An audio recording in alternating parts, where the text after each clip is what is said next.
February ते October भरपूर कामं करून आपल्याला भरपूर फुलं फळं देऊन थकलेली ही आपली रोपं आता नोव्हेंबर ते जानेवारी हे 3 महिने काहीही कामं न करता फक्त आरामच करणार आणि त्यांच्या या आरामाच्या काळात आपल्याला त्यांची जास्त काळजी घेणे गरजेचे आहे. कारण या आरामाच्या काळात ते मातीतून कुठलेही पोषक द्रव्य किंवा अन्नद्रव्य शोषून घेऊ शकत नाही.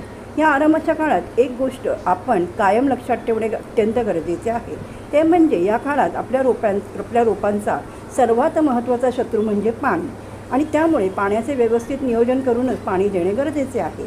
पण मातीत मॉइश्चर मात्र टिकून राहील याची काळजी नक्कीच घ्यावी लागते. कारण आपल्या शरीरात जसे रक्ताची कमी झाली की आपला चेहरा निस्तेज व मलूल दिसू लागतो, तसेच जर मातीतील मॉइश्चर कमी झाला तर आपली ही रोपं देखील तशीच मलूल व निस्तेज दिसू लागतात. यासाठी मातीतील मॉइश्चर टिकून राहील याची काळजी आपण नक्की घ्यावी.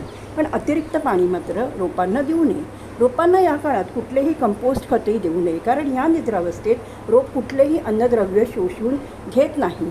त्यामुळे ही कंपोस्ट खतं मातीत तशीच पडून राहतात आणि यामुळे मुळांच्या अवतीभोवती उष्णतेचे प्रमाण वाढते. त्यांचा जास्त त्रास आपल्या रोपांना होऊ शकतो. अतिरिक्त पाण्यामुळे रोपाच्या मुळांना मुळकूससारखा आजारही होऊ शकतो. प्रसंगी आपले रोप दगावू शकते व यामुळे कुंडीचे ड्रेनेज होल्स व्यवस्थित चेक करून घेणे गरजेचे आहे. कारण हे जे अतिरिक्त पाणी आहे या ड्रेनेज होल्समधून व्यवस्थित वाहून जाऊ शकते. आता नोव्हेंबरमध्ये हवेत गारवाही जाणवतो आहे, त्यामुळे साधे पाणीही थंडगार लागते. त्यामुळे पाणी योग्य तापमानाला आल्याशिवाय रोपांना पाणी देऊ नये. उगीचच पाण्याचा फवारा करू नये.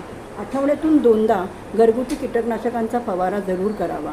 दर 8 दिवसांनी रोपांना लिक्विड खतं व कीटकनाशक जरूर वापरावीत.